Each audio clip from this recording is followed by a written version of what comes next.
u odnosu na klasičnu hirurgiju, endoskopska hirurgija je dramatično, drastično manje agresivna za pacijenta.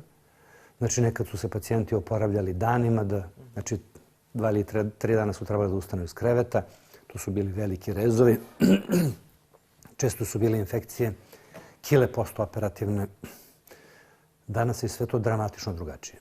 Naime, hirurgija je minimalno invazivna hirurgija ili laparoskopska hirurgija je deo sveukupnog novog koncepta lečenja koji se zove ubrzani ili olakšani oporavak nakon operacije, ERAS koncept.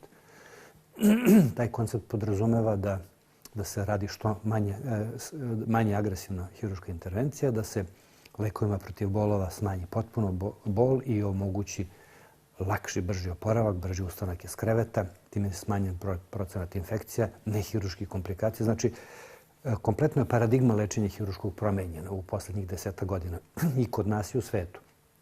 Tako da sad, recimo, pacijenti koji dođu na takvu jednu operaciju, operacija traje 1,5 do 2, isti dan se ustaje iz kreveta, sutradan su to pacijenti koji funkcionišu po odeljenju bez problema.